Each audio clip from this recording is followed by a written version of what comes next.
Mesdames et messieurs, bonsoir et bienvenue au journal. Vous êtes sur Spectrum Télévision. À la une de l'actualité de ce lundi 24 juillet 2023, société. Les autorités de la ville de Douala doivent procéder au déguerpissement des personnes résidant dans les zones à risque, intensifier la sensibilisation sur les règles d'urbanisme et la nécessité d'obtention du permis de bâtir et l'approbation des normes de construction. Ce sont entre autres recommandations du ministre de l'Habitat et du Développement urbain, Célestine Ketcha-Kokes. Ce jour à Douala a tenu une réunion de débriefing à la suite de l'effondrement ici à Douala d'un immeuble dans la nuit de samedi à dimanche dernier.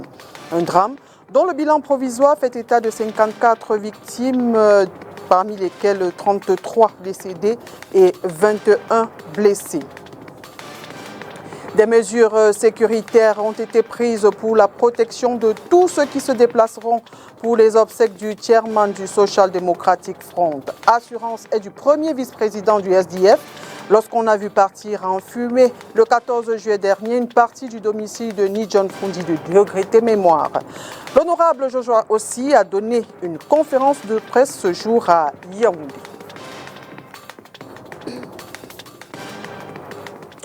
Mesdames et messieurs, une fois de plus, bonsoir et bienvenue à cette édition bilingue d'information. Nous démarrons tout de suite en langue anglaise et c'est avec vous, Christelle Asek. Good evening. Good evening, Oriane Duncan. Good evening, televiewers. As you heard in our headlines, the Minister of Housing and Urban Development, alongside the Governor of the Littoral Region, have visited the crash site at the Mobile Guinness, a neighborhood in the Douala 5 municipality, where a 4-story building collapsed over the weekend due to the downpour in the city, with a death toll according to reports of 33 persons and over 15 others missing. Josephine Benzi and Julie Paul gives us more details in the following report. Douala woke up to tears from Mobile Guinness.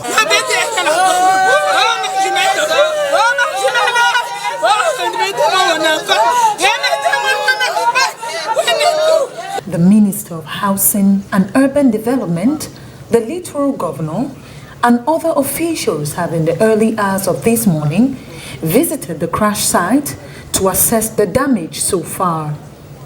The minister, however, extends a condolence message from government to the families. Present the condolence of the government to these families who lose their beloved. I also want to pay affection. I went to the hospital to see those who are alive and happy to see that their lives are safe. And want to take this opportunity to thank the governor with all his team who have been very active on the field. This father, heartbroken yet optimistic, his son will be found sound and safe. Oh, vraiment, je ne veux pas parler de lui au passé, comprenez? I don't want to talk about him in the past tense, please. He's called Sharon. I don't want to talk about him in the past tense, just understand.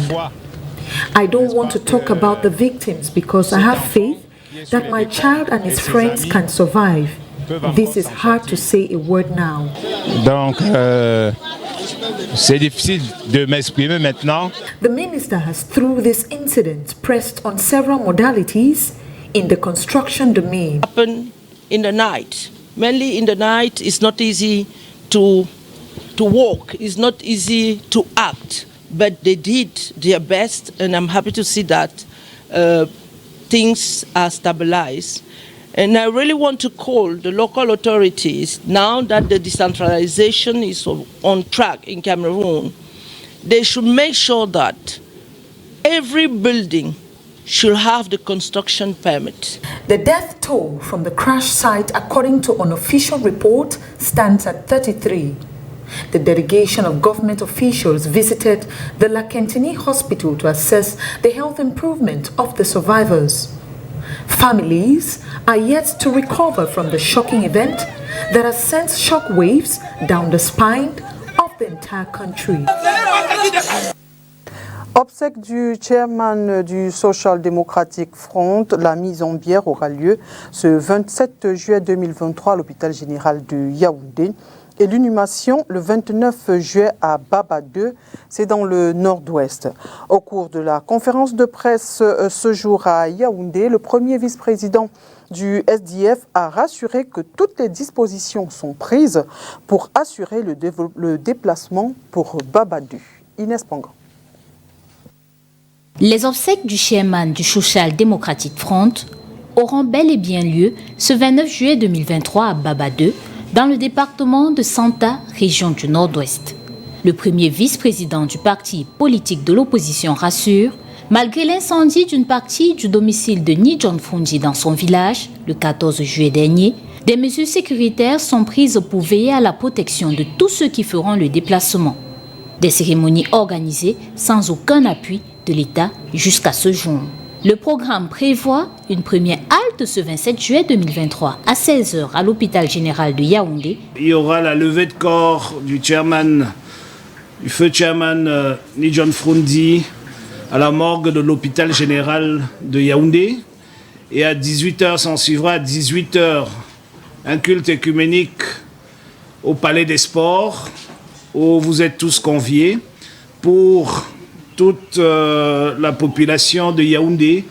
Naturellement, on ne pouvait pas partir de Yaoundé sans une grande communion. Ensuite, le départ du cortège funèbre pour le Nord-Ouest le 29 juillet à 4h du matin avec des arrêts à Bafoussam, Bouddha et Bamenda.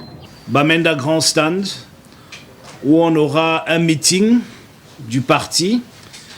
Et de là, en passant par Liberty Square qui lui tenait tant cœur, on ira au Presbyterian Church Moussang, qui était sa paroisse, où nous aurions un culte presbytérien avant d'aller pour la grande veillée avec corps à son domicile de Tarikon. Et le matin, à 8h, nous partirons de Tarikon pour son village Baba 2. Nous sommes donc le 29 juillet 2023. Pour son village Baba 2, où l'enterrement suivra. Une conférence de presse est donnée ce 24 juillet 2023 à Yaoundé. En rappel, le président du SDF est décédé le 12 juin dernier à Yaoundé des suites de maladie à l'âge de 82 ans. In line with this funeral ceremony, the first vice president of the Social Democratic Front Party, Joshua Osei, has insisted that security during the funeral is going to be top-notch. Let's take a listen as he says in this excerpt. If you look at what is going on now in the country, the level of crime in Yaoundé is one of the highest, even when you take into consideration what is happening in the northwest and the southwest. I guess there are ladies in the hall, and they're all aware that in the last couple of months, I think the last 6 months, there have been up to about 39 feminicides, that's women being killed, and I think 80% of those feminicides occurred in Yaoundé. So we are very concerned about that, and we are giving the necessary information to all our militants coming from far that they must make sure that since a lot or a big part of the activities happen at night, they must make sure that they take all necessary precautionary measures not to find themselves in any such situation. So we're doing our part of the job. I guess the state of Cameroon has a responsibility to secure its citizens. And I am one of those who pays my taxes, and I believe that as such they should use that tax to the right goal and to secure each and every Cameroonian citizen wherever he finds himself. We have quite a few foreign dignitaries who have informed us that they are coming, but I will stay true to my beliefs and to my traditional beliefs. That is, you don't invite people for a funeral. It's on the day of the burial or day before that you see who came and who didn't come. So I'm not in an exercise to tell you this person is coming, this person is not coming, because it might be the contrary on that day. Toujours dans le carnet noir, la presse camerounaise est en deuil. Clavet Pascal Ndanga n'est plus. Le journaliste en service à la CRTV Nord à Garoua est décédé ce jour des suites de maladies. Très porté sur les productions vers le développement local et la protection de l'environnement, il a été Grand Prix francophilie des médias 2022. Parlons de toute autre chose à présent. Baccalauréat 2023, le taux de réussite est en progression. Par rapport à l'année dernière, l'on assiste à une augmentation de près de 10%, due, selon les experts, à une amélioration de la qualité de l'enseignement dans certaines régions du pays. Les explications dans ce reportage de Olivier Bouzik. Selon les statistiques récentes publiées par l'Office du baccalauréat du Cameroun, sur les 125 008 candidats présents, 94 663 sont admis, donnant un taux de réussite national de 75,73% de réussite contre un taux de 65,94% en 2022. Suivant le classement des régions en termes de performance au baccalauréat, le Nord-Ouest caracole en tête de liste. En proie à une crise sécuritaire depuis 2016, la région obtient un taux de réussite évalué à 84,8%. Les régions de l'Ouest et Centre se classent respectivement 2e et 3e avec des taux de réussite de 80,34% et 80,14%. Selon les experts, ces résultats reflètent le niveau d'implémentation des programmes scolaires et méthodes d'enseignement dans ces régions. En revanche, la région de l'extrême nord enregistre le taux de réussite le plus bas cette année, 57,92%. Une régression comparée à son rang l'an dernier, 9e au classement national. Il se trouve que la région est depuis des années confrontée à de nombreux défis éducatifs à relever afin de booster ses résultats sur le plan national. Entre autres, la construction massive et la modernisation des établissements scolaires, le renforcement de l'effectif du personnel enseignant qualifié, etc. Un malaise qui n'est cependant pas propre à la région de l'extrême nord, plusieurs autres en souffrent. En croient les experts, malgré la performance enregistrée cette année au baccalauréat général, de nombreux efforts supplémentaires doivent être effectués pour améliorer davantage la qualité de l'éducation au Cameroun, notamment la mise en place de programmes complémentaires pour les élèves, la pratique effective d'une approche pédagogique axée sur les besoins individuels des élèves. With the release of government official examinations, the 2023 government certificate examination results have been made public today, July 24, 2023, with an 11.97% improvement in the general performance of the examination compared to last year. Candidates who sat for these examinations can now verify their results from their center numbers from the documents available online. We continue with you, Oriane Donkeng. Absolument, Christelle Assek, et nous parlons de la rentrée scolaire 2023-2024 qui est déjà en débat. À environ 2 mois du début, les parents effectuent déjà les calculs entre charges de la rentrée et les vacances qui ont cours. Plusieurs ont confié leur embarras ce jour à notre reporter à Yaoundé, Olivier Bouzik. Rentrée scolaire, on en parle déjà dans les ménages, malgré l'influence de la présence des enfants en période de vacances. À la maison, c'est trop les dépenses. Il y a beaucoup de dépenses. Les enfants sont sur place. Quand on arrive au village, on n'a pas l'air pollué et tout. Si on les a envoyés peut-être au village ou chez un oncle ou je ne sais pas quoi, tout dépend de l'organisation, mais l'ambiance est bon enfant. Les enfants, ils sont à la maison, ils mangent beaucoup et cela nous permet de dépenser. Mais sous un autre angle, lorsqu'ils sont par exemple au village, cela nous permet également de faire des économies de telle manière qu'à la rentrée, nous puissions être au top. Pour eux, les charges durant les vacances handicapent très souvent les préparatifs de la rentrée scolaire. Tout doucement, on va doucement parce qu'il n'y a pas que ça à faire. Les enfants doivent continuer de vivre normalement, de manger normalement, donc on essaie quand même d'accorder une priorité à la rentrée. Cette année, les parents sont davantage confrontés à la difficulté du coût de la vie. Il n'y a pas d'argent. Avec les avoirs, on a des petites organisations. Si on a fait une tontine et qu'on la prend en fin juillet, en août, je ne sais pas quoi, chacun s'organise. Maintenant, on essaye de voir aussi qu'on ne soit pas assommé par ces banques, hein, parce que c'est trop facile. Hein. Vraiment, crédit scolaire, crédit scolaire. Pour ceux qui sont salariés, ils comptent sur la ressource financière du mois. Et pour ceux qui ne le sont pas, bon, généralement, ils font des petites économies, soit des emprunts dans les cantines, soit en attendant les salaires du mois. Et là, on dégage un petit budget en attendant que la rentrée se prépare progressivement. À 2 mois de la rentrée scolaire, le sujet est déjà au centre des préoccupations. Bridging the gap between parents and children on sex education and awareness is one of the most difficult corridors to walk through. Kingsley Nkwele, author of the book Children and Sexual Awareness, has answered some of these questions tagged as taboo in our society. Josephine Benzi and Nonofutu throw more light in this report.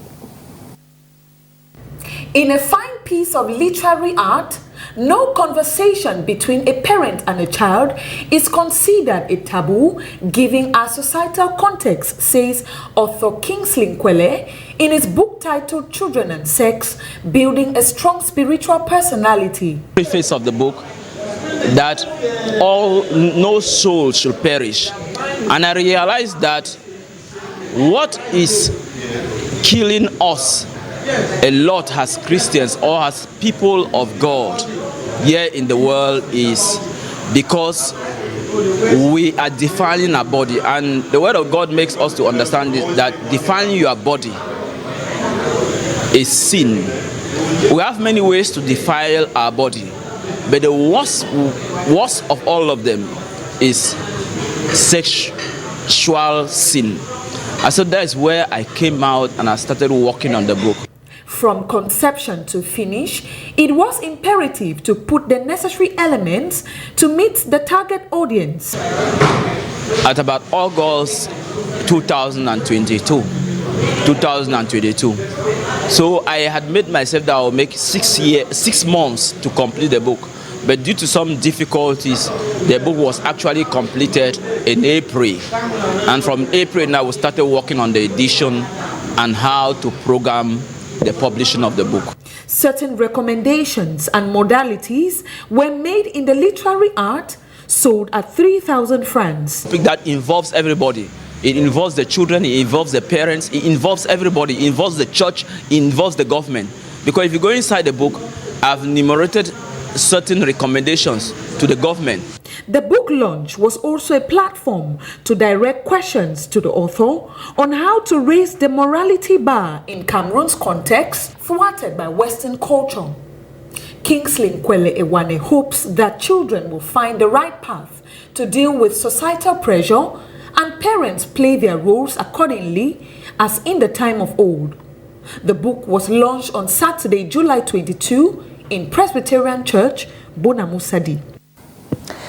À l'étranger, au Mali, Human Rights Watch accuse l'armée et les combattants étrangers d'exécution de civils. Au Sénégal, c'est le naufrage d'une pirogue meurtrière au large de Dakar qui fait l'actualité, pendant qu'au Gabon, ce sont 18 candidats qui seront face à Ali Bongo. L'actualité africaine, c'est dans le Round-up Afrique avec VOA. Human Rights Watch a accusé lundi les forces armées maliennes et des combattants étrangers d'avoir exécuté des dizaines de civils dans le centre du Mali depuis décembre 2022 lors d'opérations anti-djihadistes.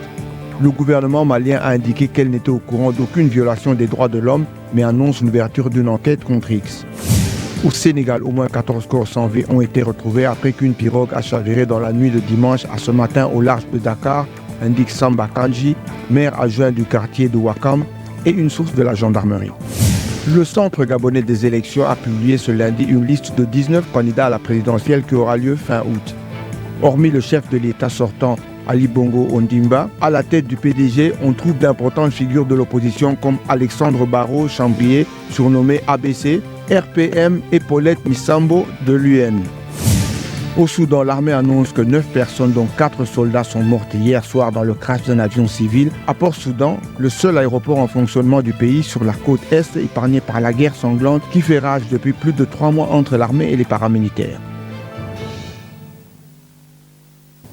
Et voilà qui met un terme à cette édition d'information. Mesdames et messieurs, merci d'avoir été des nôtres et bonne suite des programmes sur Spectrum Télévision. Bonne soirée, Christelle Assé. Bonne soirée à toi, Oriane. Thanks. Always a pleasure being your company. Enjoy the rest of your evening in company of programs on Spectrum Television. Good night. See you tomorrow, but feeling.